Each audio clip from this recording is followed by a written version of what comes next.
Masalahnya jangan tetanggaan sama manusia. Hidup sana di rawa-rawa sana jadi ketua suku Blekok. Namanya manusia pasti ada kekurangannya. Tiada gading yang tak retak, tiada mawar yang tak berduri, tiada api yang tak berasap, tiada bantal yang tak beriler. Bapak maaf, Bapak kalau pengen cari istri yang sempurna, cantik, baik, taat, setia, neriman, sholihah, komplit di dunia ini nggak bakalan ada, Pak. Perempuan itu ya dapat ininya nggak dapat itunya, pasti itu, Pak. Nggak mungkin ada yang komplit. Maaf, kadang perempuan itu cantik tapi cerewetnya masya Allah, cantik tapi cerewet banget. Ada apa enggak? Ada. Sekarang orangnya lagi kipas-kipas. Kalau lagi ngomongin kata-kata suaminya ngomong satu kata, istri itu ngomongnya 27 kata. Suaminya nggak tahan sampai badannya makin kurus. Nah, istri cerewetnya nggak sembuh-sembuh. Akhirnya suami ini kepalanya gepeng. Jadi kurus kepalanya. Ya Allah, kadang ada perempuan itu cantik yang nggak cerewet tapi sakit-sakitan. Tiap hari nyontek no. Tiap hari sontek ada. Jadi suami mau pakai itu ngitung duit dulu. Kalau cukup pakai sontek ya lanjut, kalau nggak cukup ya enggak. Ada perempuan itu yang nggak cantik tapi sehat, kuat, barang-barang digotongi. Nggak cantik enggak tapi sehat, kuat, sambar petir mencela kok. Cantik. Ya seperti itu sama Bu. Ya Allah, ini dilanjut apa enggak ini? Jadi tolong yang di belakang saya mulutnya dikendalikan. Ya, GTM, gerakan tutup mulut. Salah sendiri kenapa duduknya di situ. Ya, lah saya kalau suruh tolah-toleh ke belakang terus nanti ya ketekuk gulu saya. Jadi mohon maaf, ya hanya sekali waktu aja. Ya, emang gua cowok apaan? Terus akunya yang harus noleh terus ke kamu, akunya yang harus merhatiin terus ke kamu. Emang kamu cewek apaan? Maka ya Allah, maaf ya para jamaah, ternyata di belakang banyak pengganggunya. Jadi mohon maaf banget. Saya sadar mereka pengen selama mungkin memandang aku. Karena selama ini hanya bisa ketemu sama aku di YouTube, di TikTok. Nah sekarang ya Allah kok bisa sedekat ini gitu perasaannya. Astagfirullahaladzim. Mohon maaf Pak Bupati ya, karena warganya Pak Bupati seperti ini keadaannya. Jadi kalau ceramah saya agak semrawut ya karena memang jamaahnya orang-orang semrawut. Allahumma sholli ala Muhammad. Tidak mudah untuk mendapatkan hidup selamat. Karenanya kita harus selalu berikhtiar agar selamat. Perilaku kita harus perilaku yang menyelamatkan. Perbuatan kita harus perbuatan yang menyelamatkan. Ucapan kita harus ucapan yang menyelamatkan. Nah ini paling penting, hati-hati menjaga lisan. Salamatul insan fi hifdzil lisan. Selamat tidaknya manusia bagaimana dia menjaga lisannya. Halo? Yang kita ucapkan itu ternyata menentukan nasib kita. Kalau yang kita ucapkan baik, ya kita dapat perlakuan baik. Tapi kalau yang kita ucapkan jelek, ya kita pun dapat perlakuan jelek. Betul?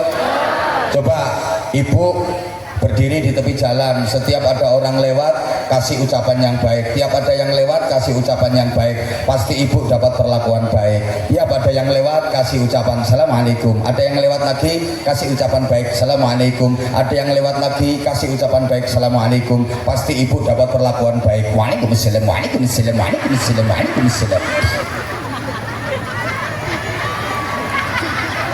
Ayo sebaliknya, Ada yang lewat kasih ucapan yang jelek. Coba ada orang lewat seret picek, nggak sampai 5 menit delosor sampean.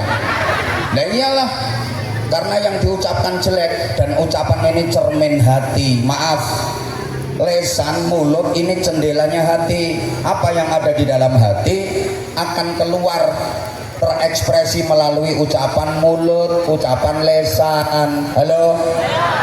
Coba Bapak Ibu kalau lagi bersin, yang diucapkan apa? Alhamdulillah.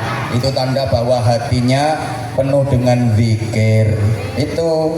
Lah kalau hati nggak ada zikirnya, nggak bisa keluar alhamdulillahnya. Bersin itu cuma dipanjang-panjangin. Malah ada yang bersihnya itu aneh. So, berarti itu isi hatinya adalah departemen perbadokan. Ini otomatis. Coba Bapak Ibu kalau lagi jalan kakinya kesandung jedet, yang diucapkan apa? Innalillah, astagfirullah, ya Allah, dan sebagainya, karena hatinya penuh zikir. Tapi ada loh orang kesandung itu yang keluar malah kebun binatang. Pokoknya binatang berkaki 4 itu keluar semua. Yaitu simbol isi hatinya seperti itu. Hati-hati. Satu. Yang kedua harus sehat. Allahumma sholli ala Muhammad. Waktunya mencukupi apa enggak ini? Enggak apa-apa. Saya itu enggak tega karena sampean kepanasan. Enggak apa-apa ya. Ya Allah, sampai ada yang pindah tempat karena enggak betah panasnya. Insya Allah semakin kepanasan, insya Allah akan semakin hitam. Pahalanya makin banyak. Yang di bawah tenda nggak usah ikut amin. Situ dingin, lihat ini. Masya Allah, sampai baunya selemut-selemut nyampe sini. Lanjut apa enggak ini? Oke, yang kedua harus sehat. Dalam berinteraksi kita dapat ilmu. Coba ketemu setelah mengucapkan salam, bertegur sapa, yang ditanyakan pertama kali pasti kabar tentang kesehatan. Misal ketemu, assalamualaikum, waalaikumsalam, pasti yang ditanyakan gimana kabarnya, sehat. Betul? Kapanpun, dimanapun, siapapun kalau ketemu, yang ditanyakan pertama pasti kabar tentang kesehatan. Gimana Mbak kabarnya, sehat? Gitu. Saya belum pernah dengar ada orang ketemu kok pertanyaannya gimana kabarnya, kering kan? Nggak ada, pasti sehat. Yang disapa jawabnya juga alhamdulillah sehat. Meskipun dia lagi sakit, itu jawabannya alhamdulillah sehat. Gimana Mbak kabarnya? Alhamdulillah sehat. Padahal ini wajahnya tempelan koyok 20. Itu jawabnya alhamdulillah sehat. Nggak ada orang ditanya baik-baik, gimana Mbak kabarnya, sehat? Sehat apaan? Mencret 7 kali ini tadi. Meskipun habis mencret 7 kali, jawabannya tetap alhamdulillah sehat. Karena kita semua pengen sehat. Orang tua pun kalau ditanya gimana kek, gimana nek kabarnya, sehat, jawabannya alhamdulillah sehat nak. Tapi ya sehatnya orang tua. Kok sehatnya orang tua? Emang beda. Kalau masih muda kesehatannya benar-benar prima, sehat beneran. Makanya kemana-mana tangan kosong, berani, nggak perlu senjata. Coba kalau udah tua, keluar pasti bawa senjata. Nggak percaya, ibu-ibu tasnya dibuka, isinya apa? Balsem, minyak angin, fresh care, kayu putih. Betul? Itu senjata untuk mempertahankan kesehatan. Jadi kalau udah tua, untuk mempertahankan kesehatan perlu senjata. Saya beberapa waktu lalu ngaji bareng dengan pejabat-pejabat tinggi. Saya belum ceramah, masih duduk di bawah bareng pejabat-pejabat itu. Kok saya bersin batuk. Itu yang samping saya itu langsung nanya, "Abah flu ya?" Saya jawab, "Iya kayaknya." Begitu saya jawab iya, itu kanan kiri sok bareng ngeluarin minyak angin. Itu saya mikir, ya Allah, pejabat tinggi loh ternyata masih bawa senjata. Jadi apalagi ibu-ibu kalau udah usia segitu itu mau tidur nggak bisa terpejam matanya sebelum pegang 2 senjata.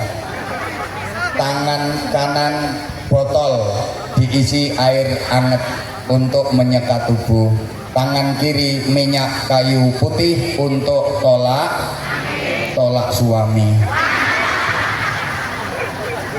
Ya tolak angin yang tangan kanan tadi, minyak kayu putihnya untuk tolak suami. Kadang-kadang ibu-ibu itu nakal, lagi capek, lagi males, suaminya lagi semangat. Begitu suami masuk kamar dengan semangat membara 45, ibu-ibu langsung blonyoan minyak kayu putih ke sekujur tubuh. Minyak kayu putih belum mandi campur pagoda. Akhirnya suami balik kanan karo nyanyi putuslah harapanku, karena kena pembunuh selera tingkat tinggi. Kita semua halo, sehat itu penting. Halo, dilanjut apa enggak? Loh, sehat itu penting banget. Iman kuat, iman hebat, kalau nggak sehat ibadah nggak bisa sempurna, betul? Imannya kuat, imannya hebat, tapi nggak sehat, ya sholat aja nggak mampu berdiri, Ramadan nggak kuat puasa, duit banyak nggak bisa pergi haji, nggak bisa umroh karena nggak sehat. Maka Nabi berpesan is'alus sihat wal afiyah ba'dal iman. Kalian itu kalau sudah punya iman, mohonlah kepada Allah diberikan kesehatan. Allahumma sholli ala Muhammad. Ayo Bapak. Astagfirullahaladzim. Bapak, sehat itu penting Bapak. Ini pedagangnya udah diminta dari tadi masih sering-sering, ya udah. Bapak, astagfirullahaladzim. Ini yang saya hadapi ini manusia apa bukan ya? Bapak, sehat itu penting Pak. Coba misalnya Bapak punya istri cantik tapi nggak sehat.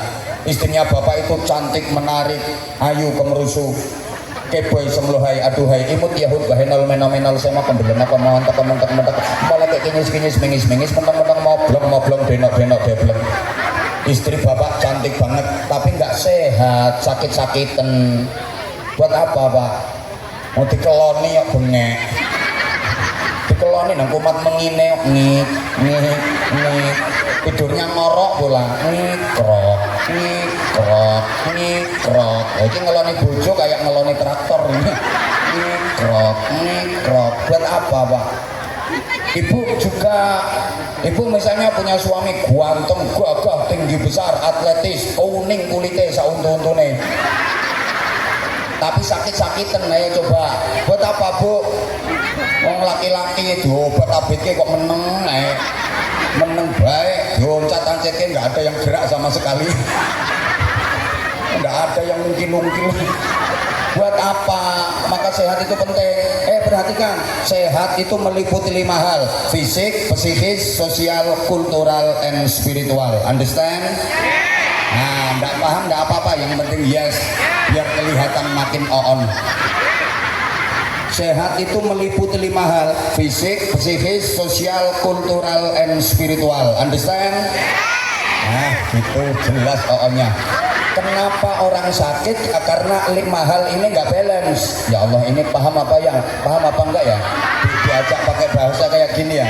Maaf. Saya kebiasaan ngaji di kalangan akademis. Saya sampai lupa kalau hari ini kalangannya bukan akademis tapi kalangan jemburis. Orang sakit itu karena 5 hal ini nggak terpenuhi dengan baik. Yang paling menentukan adalah faktor spiritual, tapi ini sering diabaikan. Para jamaah, asal kebutuhan spiritual terpenuhi dengan baik, dijamin nggak bakal sakit-sakitan. Coba ibadah yang disyariatkan untuk memenuhi kebutuhan spiritual. Halo, astagfirullah. Semua ibadah itu menyehatkan Bu. Halo, ini pada mau kemana ya ibu-ibunya? Ya Allah, kepanasan. Ini belum panasnya api neraka Bu. Ini yang salah panitia, bukan sampean yang salah, panitia yang kurang peka. Kita tahu tempatnya kayak gini, pasang tenda ya cuma segitu. izin ketua DKM lain kali yang agak peka dong. Kita nggak apa-apa, bismillah, nanti yang sebelah sini dapat hadiah dari Pak Bupati. Ya iyalah, masa saya yang kasih hadiah. Tenang aja, habis ini ada kuis plus bagi-bagi sarung cap. Tapi sebelumnya perhatikan dulu, izin Kiai ya, sambil riwa-riwi jalan Kiai. Ini termasuk cara saya untuk menjaga kesehatan. Jadi saya kalau di panggung biasanya suka mondar-mandir, ini dalam rangka menjaga kesehatan. Ya olahraga, ya olah rasio, ya olah rasa. Biar kita selalu sehat gitu loh. Maaf, oi. Kalau pengen sehat, ibadah yang disyariatkan jalani dengan benar, dijamin sehat. Semua ibadah menyehatkan. Ngaji kayak gini menyehatkan, puasa menyehatkan, jelas. Sumu tasihu, berpuasalah kalian maka pasti kalian akan sehat. Apa hubungannya puasa dengan kesehatan? Banyak, sering disampaikan tubuh kita itu seperti tanaman. Tanaman memang butuh siraman air. Kalau nggak disiram air, nggak dapat siraman air, tanaman akan mati. Betul? Manusia butuh makan, butuh minum. Kalau nggak makan, nggak minum, mati. Betul? Tapi jangan karena tanaman butuh disiram air, lantas disiram terus-terusan pakai air, maka yang terjadi adalah busuk. Betul? Lah manusia memang butuh makan, butuh minum, tapi jangan kok terus-terusan makan minum, nggak ada istirahatnya, maka yang terjadi busuk. Maaf, biasanya yang gampang penyakitan dan cepat mati itu yang gemuk-gemuk.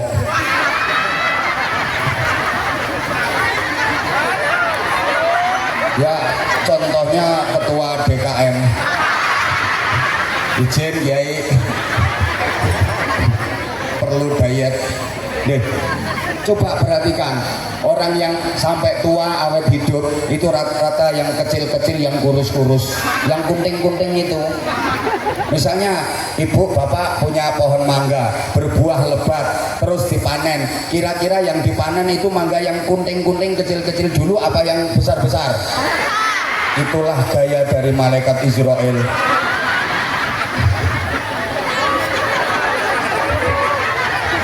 Jadi yang kunting-kunting kecil-kecil tenang, awet, ngambilnya belakangan. Tapi yang besar-besar seperti ketua DKM harus siap-siap. Termasuk sampingnya ketua DKM juga.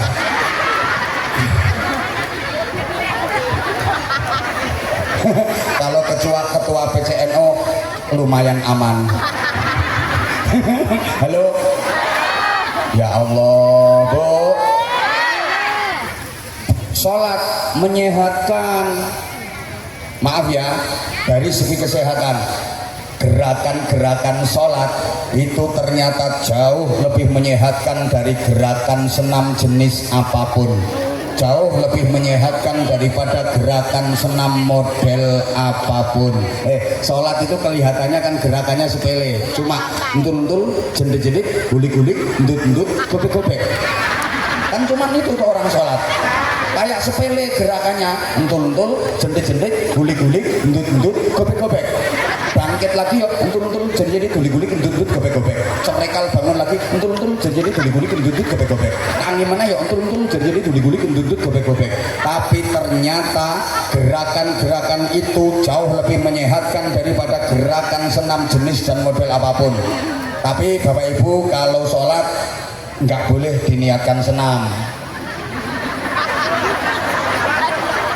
Nggak boleh, kok sholat diniati senam, nggak boleh. Tapi dari segi kesehatan ternyata gerakan sholat itu luar biasa dahsyatnya. Mas operator minta persiapan ganti mic yang baterainya baru Mas. Ini baterainya udah dihabiskan sama Gus Aldi tadi. Orangnya ganteng, suka menghabiskan baterai. Halo? Halo? Dilanjut? Bapak Ibu, kenapa rukuk posisinya harus tegak lurus membentuk sudut 90 derajat? Apalagi sujud, kepala posisinya lebih rendah daripada al-bokomu. kepala menjungkir, menjungkel dan menyosop. Wah, itu ternyata Masya Allah. Jadi tolong perhatikan Bapak Ibu, kalau pengen sehat, sholatnya dijalankan dengan benar. 7 waktu, jangan cuma 5 waktu. Sholat cuma 5 waktu. Ini sholatnya orang Islam Cirebon Anyaran. Kalau orang Islam Lawas, sholatnya 7 waktu: duhur, asar, maghrib, isya, tahajud, subuh, duha. Ini yang ada di sini sholatnya udah 7 waktu, nggih? Pret. Orang kalau sholatnya udah 7 waktu, kelihatan dari wajahnya mencorong. Padahal wajah-wajah yang sini adalah mencureng. Halo? Ya Allah, ibu kalau pengen sehat, ibu nggak usah aneh-aneh, sholatnya dikerjakan yang lengkap, yang bener, ibu nggak usah senam. Sekarang lagi musim, di depan kantor, di depan balai desa, pakai musik, ada instrukturnya, idal lidul, lengkak, kengkok. Halo. Halo ibu bapak, maaf. Sekarang kan lagi musim. Lah kalau udah senam idal lidul lengkak, kengkok, pasti pakai kaos, bawahnya celana training, melefet ngafret. Ya kok bodinya bagus, orang bodinya kayak sumpel bom. Lah bos kaduk. Pencolok dul, Masya Allah, kayak gebol anak kambing. Pakaiannya melefet, ngafret, mantep. Ya Allah, Kiai izin, jujur saya kalau melihat ibu-ibu yang model kayak gitu, ya Allah, seneng. Maksudnya ya jujur aja, seneng. Maksudnya seneng ngingetin, seneng nasehatin, siapa tahu jadi ladang amal. Tuh. Ya saya sendiri, Gus Aldi juga seneng sama, cuma terkendala status. Halo, ibu, nggak usah aneh-aneh kayak gitu. Sholat kerjakan, sing lengkap, sing bener, udah dijamin ideal dirimu, ideal. Apa?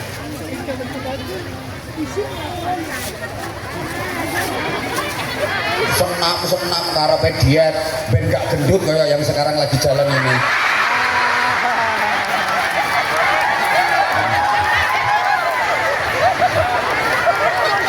Orang lagi bikin contoh dia lewat.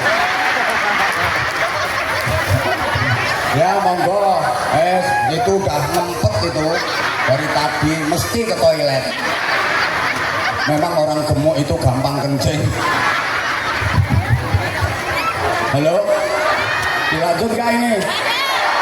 Ya Allah ya Karim, bu, tolong perhatikan. Mudah-mudahan semuanya sehat. Nah sehat itu artinya bebas dari penyakit. Nah tak kasih tahu, perhatikan. Penyakit itu sebabnya 3. Saya dikasih tahu dokter ini. Ada penyakit karena keturunan, namanya genetik. Ini cuma 10%. Maka kita nggak boleh takut berlebihan.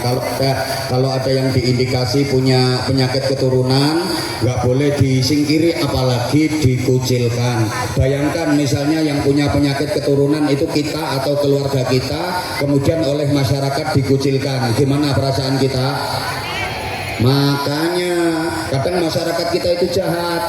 Ada orang mau ngambil mantu aja bisa gagal gara-gara diprovokasi sama tetangga. Mbak, katanya mau ngambil menantu itu, Mbak. Iya, wong harinya udah jadi, tangganya udah jadi. Mbak, kalau bisa batalin, Mbak, batalin. Apa nggak denger apa? Itu bapaknya kenceng manis. Mesti anaknya itu kenceng kecut itu. Itu kemungkinan nular cuma 10%.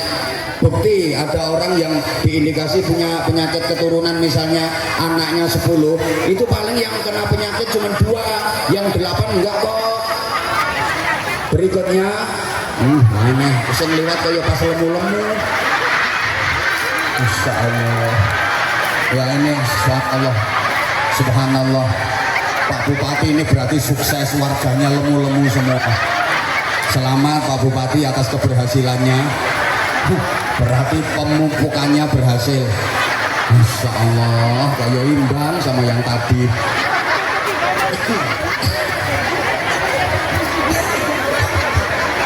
Halo. Berikutnya ada penyakit karena makanan, namanya alergi. Alergi itu ada alergi luar, ada alergi dalam. Ibu-ibu, bapak-bapak, penyakit karena makanan itu 15%. Maka kita nggak perlu takut berlebihan.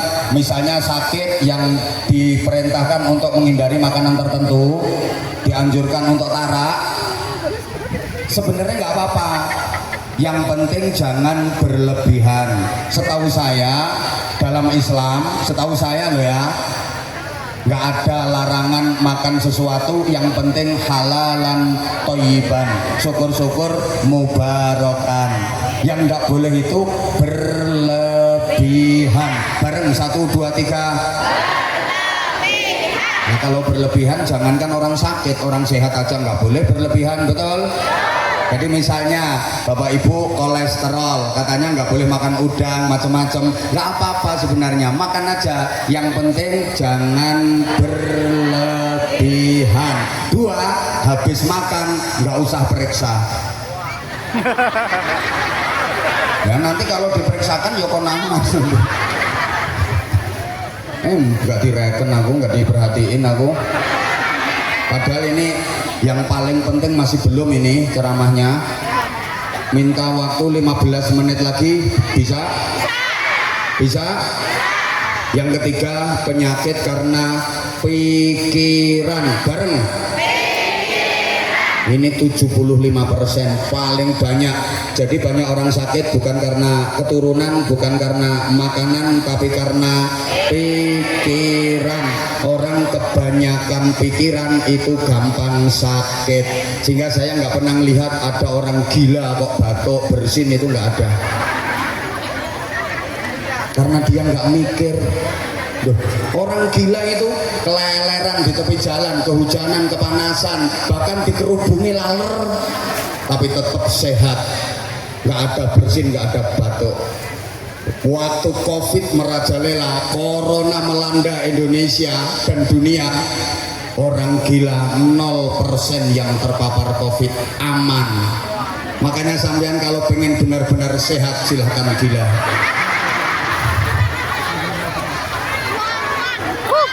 Halo Ibu, banyak penyakit gara-gara terlalu banyak. Orang kalau banyak pikiran, hatinya sedih, susah. Kalau udah sedih, susah, sarafnya kaku. Kalau saraf kaku, penyakit masuk. Halo. Nah ini diteliti oleh para ahli. Perempuan sama laki-laki rata-rata matinya lebih dulu. Istri sama suami umumnya matinya lebih dulu. Bapak-bapak siap-siap gampang mati ya Pak ya. Bukti, kalau nggak percaya di sensus Kabupaten Cirebon, jumlah duda sama janda pasti lebih banyak. Sing lanang wis udah mati dhisik. Hidup janda. Woi. Wong di sini saja yang janda banyak, saya ngerti. Bu. Ya Allah. Bapak maaf ya. Kenapa laki-laki kok lebih cepat daripada perempuan? Karena laki-laki lebih banyak pikiran. Laki-laki itu gayanya kan mikir, nggak begitu ngomong. Nah kalau perempuan kan ngomong terus, nggak begitu mikir. Betul? Kalau laki-laki itu mikir terus, nggak begitu ngomong. Kalau perempuan ngomong terus, nggak begitu. Nah, bapak-bapak itu lupa kalau kebanyakan mikir bikin sakit. Lupa kebanyakan mikir itu mendatangkan penyakit. Kalau kebanyakan ngomong aman, nggak apa-apa. Misalnya kebanyakan omong kok membuat sakit, penceramah-penceramah itu sudah kering semua.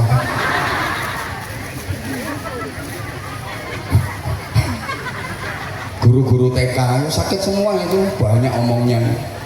Bapak, boleh mikir Pak, tapi jangan terlalu. Bapak-bapak itu kelemahannya di situ. Kalau ibu-ibu kan ngomong. Coba, bapak-bapak mikir. Ibu-ibu itu melihat rumah bagus lagi jalan sama suami, nggak mungkin diem, nggak mungkin diam. Ya. Omah kayak apik ya apik. Omah apik kan itu bangun apa tukulan ya? Bangun rumah kok tukulan. Lah ya kok nggak bangun? Nggak bisa, tukang. Lah ya kok nggak datengin tukang? Nggak ada tukang nganggur. Laki-laki itu ngomongnya tas-tas tapi pikirannya ngenes. Nah kalau udah ngenes, hatinya sedih, sarafnya kaku, penyakitnya masuk, terus diem, terus mati. Ya itu proses kematian laki-laki.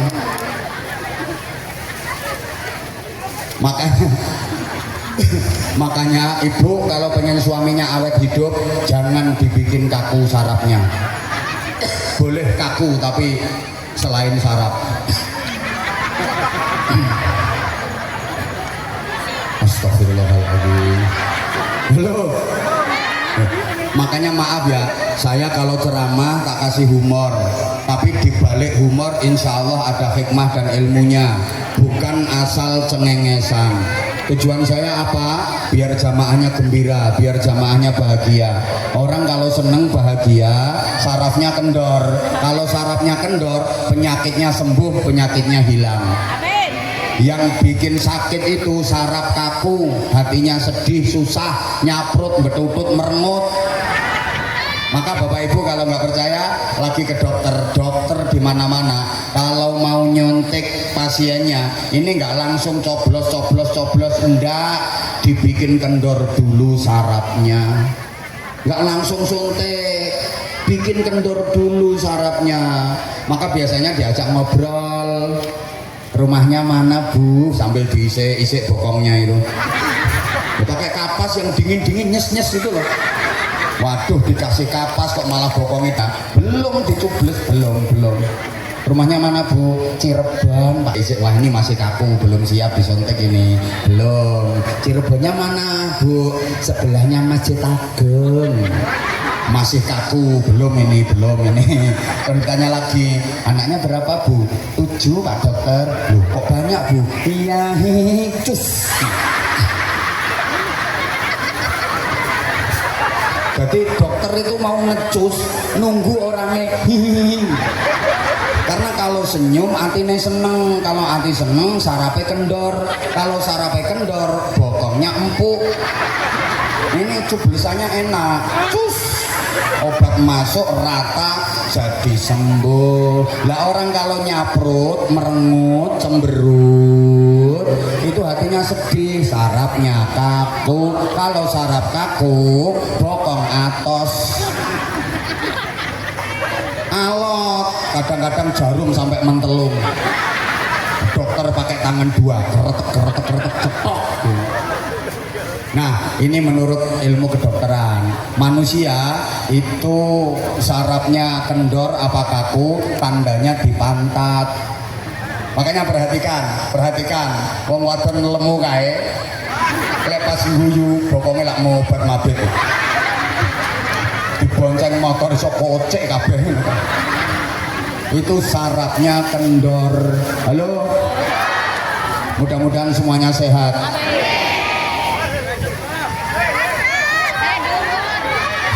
Gimana Pak Ketua, gimana? Lanjut, ya udah, berarti izin Pak Bupati, ini ada tambahan waktu. Kalau dalam kerja namanya lembur Bapak. Berikutnya hidup harus lo lupa harus nikmat. Tiap hari kita berdoa memohon kepada Allah diberikan kenikmatan minimal 17 kali loh, nggak sadar kapan? Ketika membaca suratul Fatihah. Sholat maktubah aja 17 rakaat semuanya baca suratul Fatihah, betul? Dan di dalam suratul Fatihah itu ada doa ihdinas siratal mustaqim, tunjukkan kepada kami ya Allah jalan yang lurus. Apa itu? Siratal ladzina an'amta alaihim, jalannya orang-orang yang engkau berikan kenikmatan kepada mereka. Berarti inti minta diberi kenikmatan supaya hidupnya benar-benar nikmat. Bapak Ibu para jamaah, nikmat itu yang bikin bahagia. Tolong diperhatikan ya, nikmat nggak harus enak. Nikmat dengan enak itu beda. Nikmat itu subjektif, enak itu objektif. Understand? Ya wes, pokoknya gak ngerti, yang penting yes. Oke, tolong perhatikan supaya bisa membedakan antara nikmat dengan enak. Karena memang nikmat itu nggak harus enak. Tolong dijawab yang kenceng, oke? Subhanallah, oke? Tolong dijawab. Bapak Ibu yang kenceng jawabnya. Makan di restoran mewah dengan makan di tengah sawah, enak mana? Nah, sawah, itulah jawabannya orang-orang yang nggak pernah ke restoran.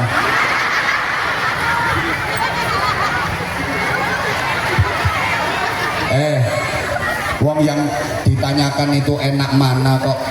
Kalau soal enak, jelas enak makan di restoran mewah, harganya aja lebih mahal. Tapi kalau soal nikmat, bisa jadi lebih nikmat makan di tengah sawah, betul? Meskipun makan di tengah sawah, tubuh penuh lumpur, capek, malah nggak keras suaranya. Halo om operator, volume diangkat yang baru. Nah ini baterainya baru Gus Aldi. Allahumma sholli ala Muhammad. Gus Aldi boleh mencoba yang baru kalau pengen tahu. Halo, jauh lebih enak yang baru ini.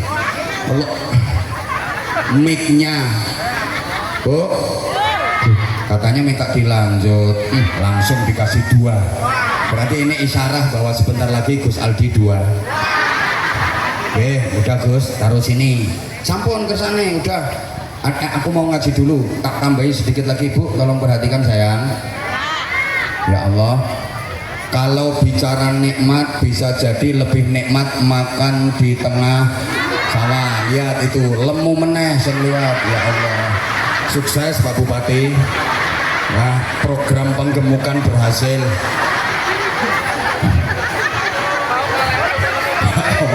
Masya Allah. Halo. Pokok aku itu orangnya pencemburu. Aku tuh orangnya paling nggak suka kalau dicuekin. Kenapa? Karena aku tuh perhatian banget sama kamu. Nah kalau kamu nggak perhatian sama aku ya gimana?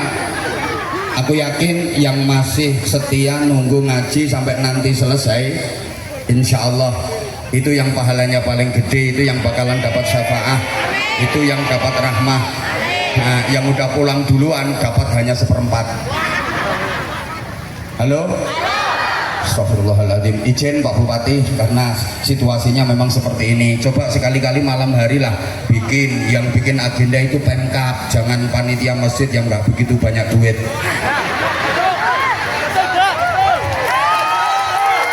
Kasihan ketua BKM itu, kasihan ketua BKM, kasihan harus.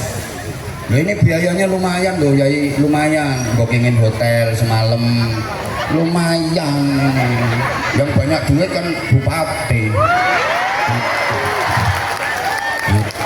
Nah kalau ketua BKM ini masya Allah cuman menang gemuknya saja. Halo. Kalau bicara nikmat, lebih nikmat yang di tengah sawah. Lah iya, makan di tengah sawah capek, penuh lumpur badannya, tapi pikirannya tenang, hati nggak beban, nikmat. Walaupun menunya sangat-sangat sederhana, nggak ada lauknya, cuma nasi sama sambal kecap aja plus sate. Ya sekali-kali lah. Wah, ini nikmatnya Masya Allah. Karena pikiran hati nggak beban. Sebaliknya, yang makan di restoran mewah, menu lengkap semua tersaji, tapi pikiran beban, hati gelisah, nggak bakal nikmat. Baru mencicipi 2 sendok, sendokan ketiga kesedak keselak gara-gara dengar orang batuk dari belakang. Yang Ibu perhatikan sayang, tidur di spring bed sama tidur di spring kriet jelas lebih enak yang di spring bed, mentul-mentul, mendut-mendut. Yang di spring kriet itu dari bambu itu galar, pakunya paten serongat itu, geger kecepet, kecantol. Tapi bicara nikmat, boleh jadi lebih nikmat yang tidurnya di spring kriet. Memang kriet sakit semua, tapi begitu lelap tidur bleksek nikmat karena mimpi berangkat umroh bareng Gus Aldi. Brosurnya tadi udah disebar. Nikmat naik pesawat Pak, dilayani pramugari dan pahalanya 1000 kelipatan. Bisa ziarah ke makam Rasulullah, menangis-nangis menyampaikan salam kepada Rasulullah. Ayo coba. Bisa sholat, iktikaf, zikir dan berdoa di Raudhah. Habis itu jalan-jalan di kebun kurma. Ya Gus Aldi ya, ada program gitu, jalan-jalan kebun kurma. Di sana makan bakso, minumnya es teh. Seruput begitu ngelilir ternyata iler. Tapi kan nikmat. Nah yang tidurnya di spring bed, mentul-mentul, mendut-mendut, oke.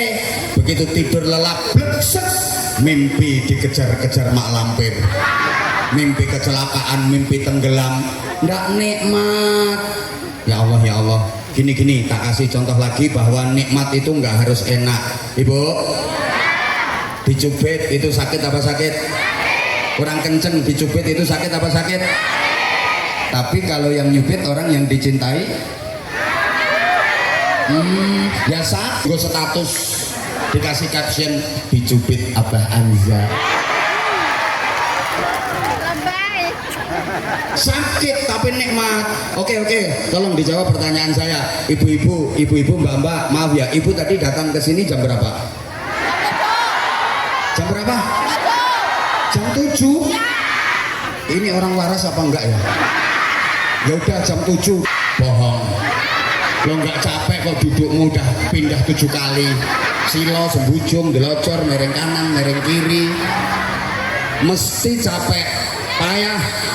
Tapi aku yakin meskipun capek, ibu bahagia karena bisa jumpa sama idola. Capeknya jadi hilang, nggak terasa, betul? Sekali lagi ibu dijawab yang kenceng. Orang hamil itu capek apa capek? Sakit apa sakit? Bapak nggak usah ikut-ikutan jawab. Nggak kasihan, udah keberatan kayak gitu, bahannya masih ditambahi terus. Orang hamil itu capek, payah, sakit, tapi tergantung yang dikandung anaknya siapa. Kalau yang dikandung anak dari suami yang dicintai, nikmat. Ya capek tapi nikmat. Baru hamil muda, muntah-muntah, sakit tapi terasa nikmat. Saking nikmatnya sampai muntah itu dikeras-kerasin suaranya biar tetangganya denger.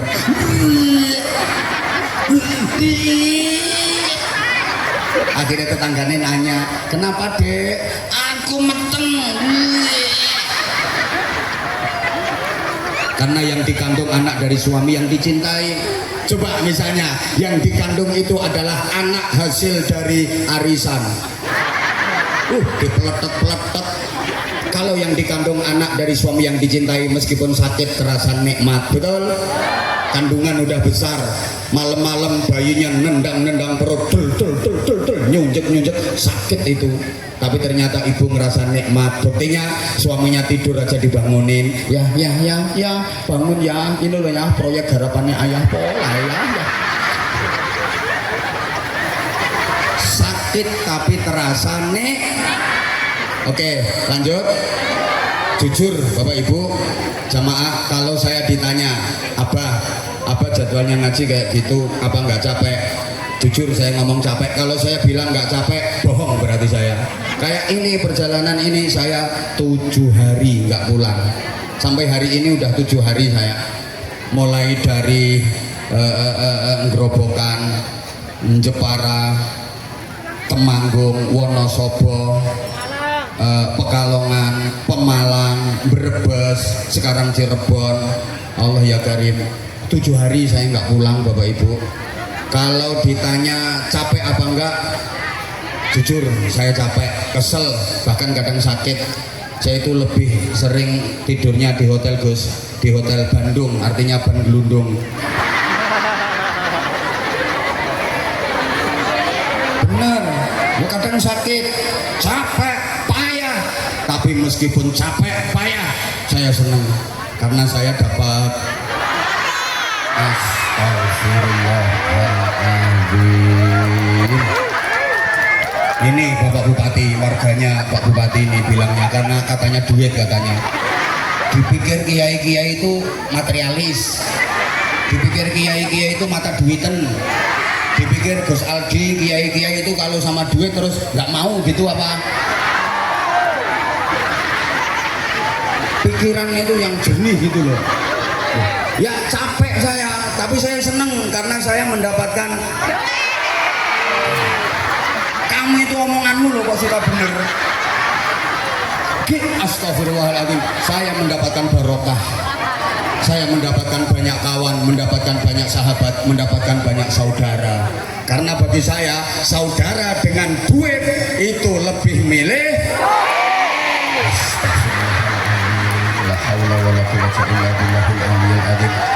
Izin Pak Ketua DKM, tahu kayak gini nggak datang saya. Saudara sama duit lebih pilih.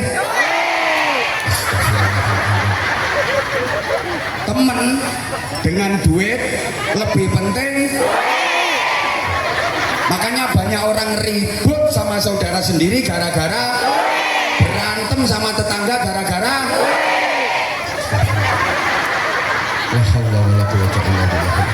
Kuatkan hambamu ya Rabb. Penting temen daripada duit. Coba misalnya sampai yang punya duit banyak banget tapi hidup sendirian nggak ada temen, mau ngapain? Mau ngapain? Rugi awakmu ke duit. Percuma duit banyak, hidup sendirian nggak ada temen.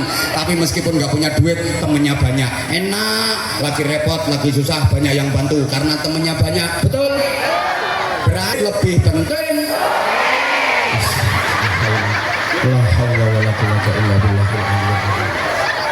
Tadi kok udah waras ya, tak kasih penjelasan kok udah bilang nggih tadi. Coba sekali lagi, duitmu banyak banget udah nggak berseri saking banyaknya, tapi hidup sendirian nggak ada temennya, mau ngapain nggak bisa apa-apa. Sebaliknya nggak punya duit tapi banyak temen, enak, lagi susah ada yang membantu, lagi repot banyak yang nolong karena temennya banyak. Betul? Makanya yang bener temen sama duit lebih penting.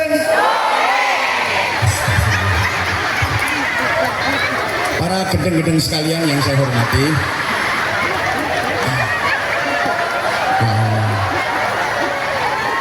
ini lama-lama saya ketularan Pak Bupati nanti.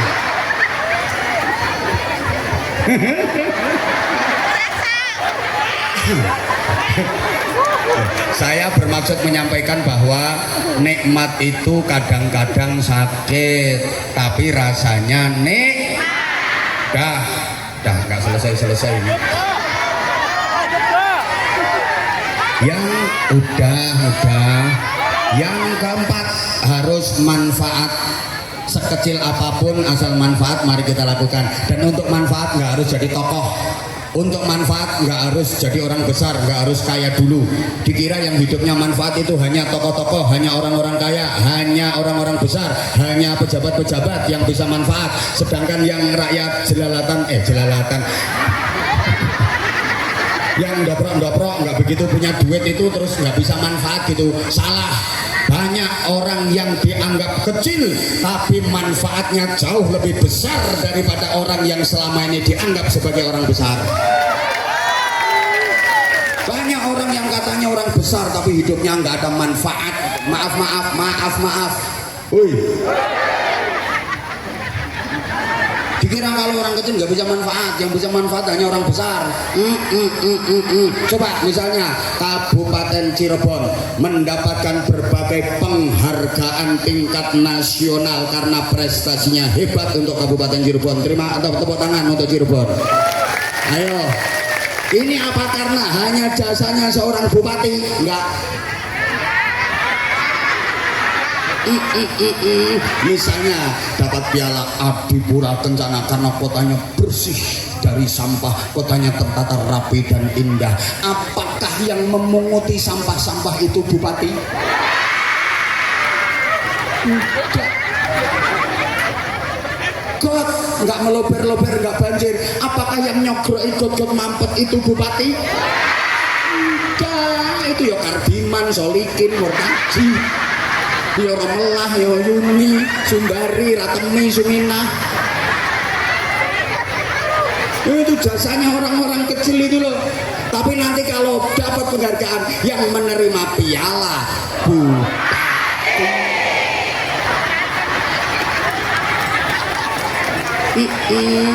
padahal itu apakah jasanya seorang Haji Imron? Tidak. Nggak mungkin bupati nyogro ikut mampet gitu loh. Ini betul, yang jadi bupati aja dia karena jasanya itu yang artinya gini sayang, sampean kalau pengen jadi manfaat nggak harus nunggu jadi orang besar, nggak harus nunggu kaya. Wong sampean itu rencananya sampai mati miskin.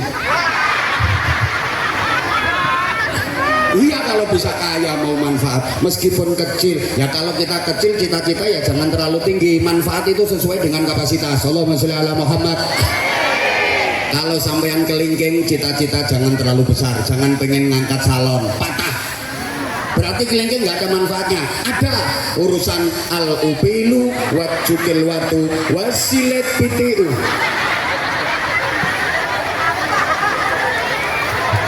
Hidung ada upilnya. Nah ini kelingking yang main, jangan jempol. Ayam ini bertelur apa enggak? Kelingking masuk. Dek, waduh kok keras ini, berarti ngendok ini. Brus, nah berarti nggak ngendok. Jangan jempol, kasihan ayamnya.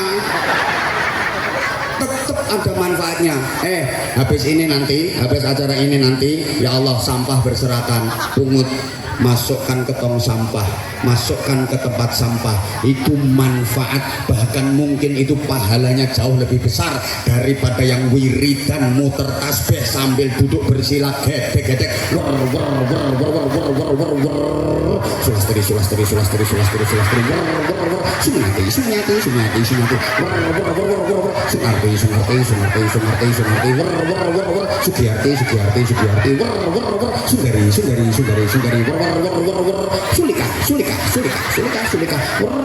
supiah.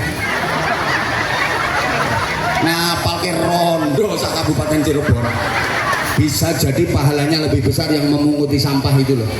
Paham? Coba nanti habis pengajian ini masih ada sampah keleleran apa enggak? Itu kelihatannya remeh tapi pahalanya besar. Lagi jalan, tengah jalan ada paku, ada pecahan kaca. Wah ini kalau ada yang lewat bahaya ini, singkirkan. Itu manfaat. Masuk masjid udah nggak ada jamaah, udah nggak ada orang. Ini AC masih nyala. Wah ini pemborosan ini, matiin. Ini manfaat. Kokolah wudhu, kolamnya udah penuh, air kerannya masuk grojok, matiin. Set. Ini manfaat. Masuk toilet ada peninggalan orang lain, mundung tambahi, disiram. disiram malah ditambahi.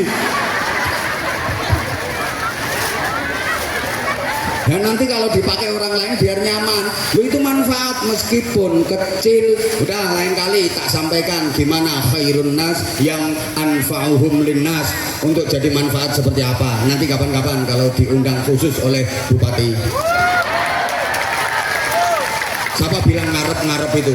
Enggak ngarep, enggak diundang Bupati Cirebon, nyari bupati yang lain. Bupati Indonesia banyak, bukan hanya Bupati Cirebon. Udah banyak yang ngantri. Halo? Halo? Izin Bapak. Apa habis ini beliau pasti menghubungi ketua DKM. Kan yang bertanggung jawab beliau. Jadi makanya kalau ada yang salah yang saya sampaikan, yang nanggung dosa paling besar adalah yang tubuhnya besar itu. Karena yang punya inisiatif undang saya adalah beliau. Saya enteng aja saya. Halo? Nah udah, sekarang berikutnya apa ya? Nikmat harus terhormat. Makanya ya, coba mulai tadi MC sambutan semuanya coba dengarkan kan begini, perhatikan. Yang saya hormati para alim ulama, para kiai, para bunyai, yang saya hormati Pak Bupati, yang saya hormati para pejabat, semuanya yang saya hormati. Yang di bawah itu dihormati semua, padahal aslinya mbok terhormat mbok enggak.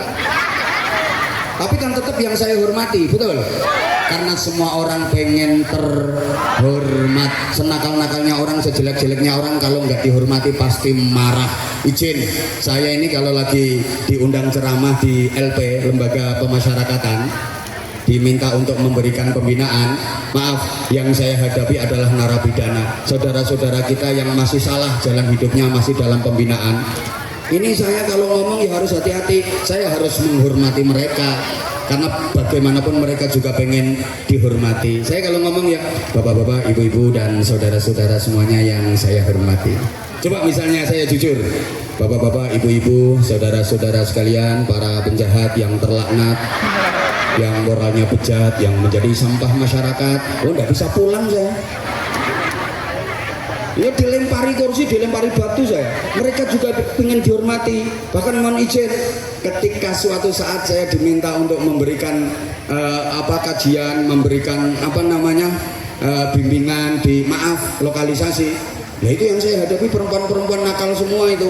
Masya Allah Bu, pakaiannya itu yang bawah itu, wah, cekak tinggi gitu segini, duduk tumpang sila kayak gini sambil ditutupi pakai sapu tangan, ada yang ditutup pakai tisu, ada yang pakai kipas. Saya itu berpikir, ngapain ditutup, nggak sekalian gini ya. Masya Allah. Yang saya hadapi, maaf, wanita-wanita nakal, perempuan-perempuan nakal, tapi saya ngomong juga harus menghormati mereka. Saya kalau ngomong ya ibu-ibu dan mbak-mbak semuanya yang saya hormati. Ayo coba misalnya saya omong apa adanya. Ayo coba ibu-ibu, mbak-mbak, para misalnya, ayo coba. Ya diumpah-umpah saya. Ya kalau cuma diumpah-umpah, diomelin, kalau sampai ditawarin gimana? Nah iya, semuanya pengen dihormati, pengen terhormat. Makanya kita semuanya harus terhormat. Terhormat di dunia, terhormat pula di akhirat. Mohon maaf kalau hanya terhormat di dunia, rugi. Berapa lama sih kehormatan di dunia didapat? Terhormat karena kekayaannya, ya selama masih kaya, selama duit masih ada. Begitu kekayaan habis, kehormatannya pun habis. Betul? Betul? Rugi. Terhormat karena pangkat, jabatan, kedudukan. Ya kali kalau masih punya pangkat, jabatan, kedudukan masih dihormati. Begitu purna pensiun, pangkat, jabatan selesai, habis kehormatannya. Rugi. Terhormat di dunia jadi bupati cuman paling lama 10 tahun. Iya kalau masih jadi bupati, ketemu orang, enggak bapak, siap bapak. Semuanya serba dilayani. Mau naik mobil, masya Allah, pintu dibukakan, koper dibawakan, sepatu dibawakan, kacamata dibawakan, map dibawakan, ballpoint dibawakan. Perasaan orang itu makin tinggi pangkatnya, makin keple tangannya. Masa bawa pulpen aja nggak kuat, padahal berapa ton kayak itu beratnya pulpen.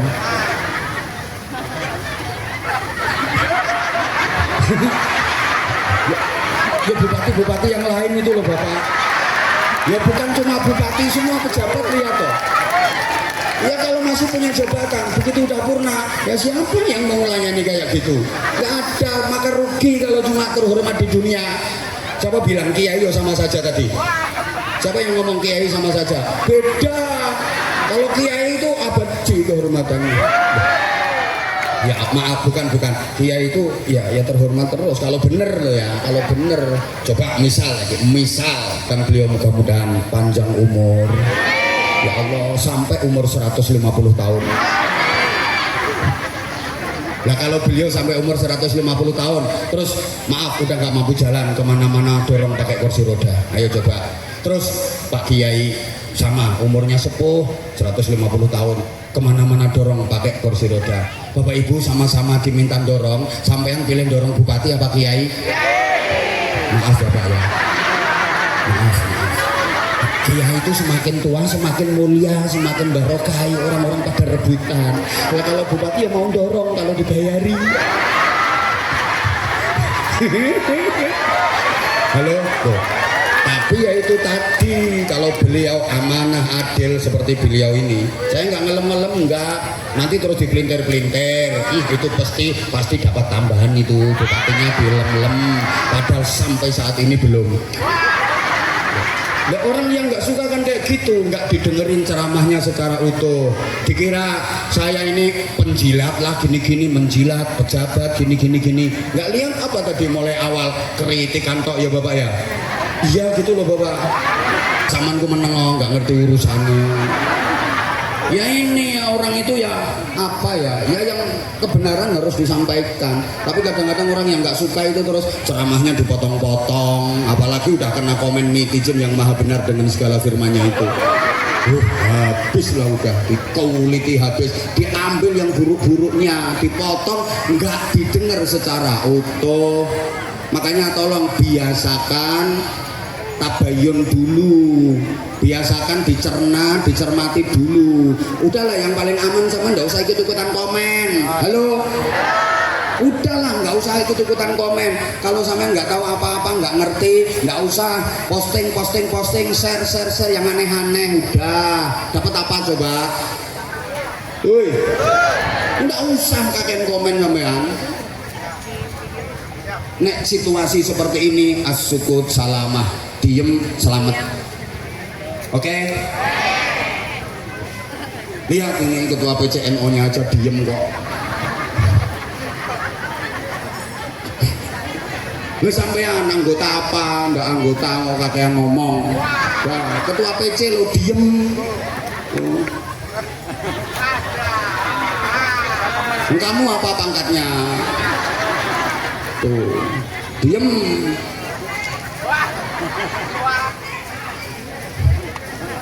Wakil RT cerewet. Ya Allah. Maka mudah-mudahan semuanya di bawah kepemimpinan Bapak Bupati Cirebon ini terhormat dunia akhirat. Nah, sehingga yang terakhir sukses dunia akhirat itu disimbolkan dengan doa Robbana atina fid dunya hasanah wa fil akhirati hasanah wa qina adzabannar. Itu sukses dunia akhirat, simbolnya dapat rahmat dan ridha Allah, endingnya masuk surga. Pengen masuk surga apa enggak? Benar yakin bisa masuk surga? Yakin? Nah, rencananya nanti kalau ke surga, kalau jadi loh ya, sampean mau tinggal di surga RT berapa?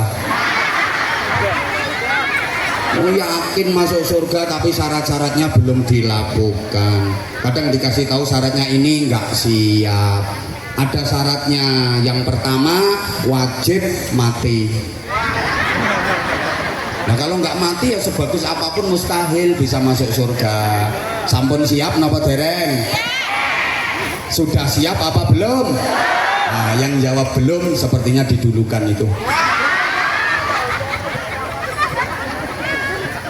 Belum lagi syarat-syarat yang lain, nggak gampang.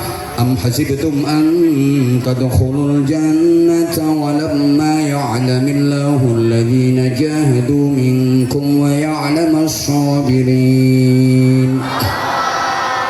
Am Apakah kalian menyangka kalau kalian akan masuk surga? Sementara Allah belum mengetahui siapa di antara kalian orang-orang yang benar-benar berjuang dan siapa orang-orang yang sabar. Udah merasa berjuang apa belum? Halo?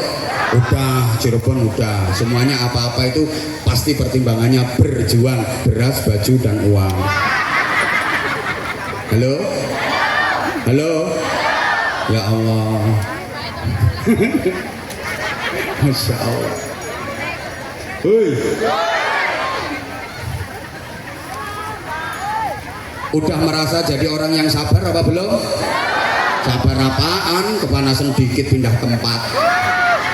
Sabar itu bukan berarti diem, memang sabar itu gerak. Pokoknya kalau diperintah jalan, kalau dilarang stop. Jawab, diperintah, dilarang, diulang, diperintah, dilarang, sholat, ngaji, baca Quran, silaturahim, rasan-rasan.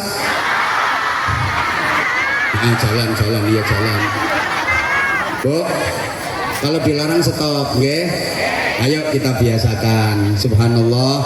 Insya Allah kalian jenengan sudah mendapatkan 6 hal ini. Itu namanya barokah. Bukan hanya kebaikan di dunia, tapi hattal jannah, kebaikan sampai ke surga. Dah, ini bagi-bagi sarung apa enggak? Hah? Izin Pak Bupati, saya yang bagi-bagi sarungnya, Bapak yang duitnya. Ajudan, tolong disiapkan. Inilah cara merampok halus. Mana ya? Ya udah, sampean yang ini. Itu apa itu celana dalam kok digini-giniin? Oh iya, sampean. Ini mic-nya. Ya sebentar, ini bapaknya dulu. Halo. Om operator, tolong mic-nya yang satu om. Om operator. Halo. Nah ini kasihkan masnya. Ayo. Salam dulu mas. Assalamualaikum warahmatullahi wabarakatuh. Waalaikumsalam warahmatullahi wabarakatuh. Gayanya salam kayak penyanyi dangdut. Nama apa? Semangat, oke. Nama dan alamat. Udin dari Majalengka, bah.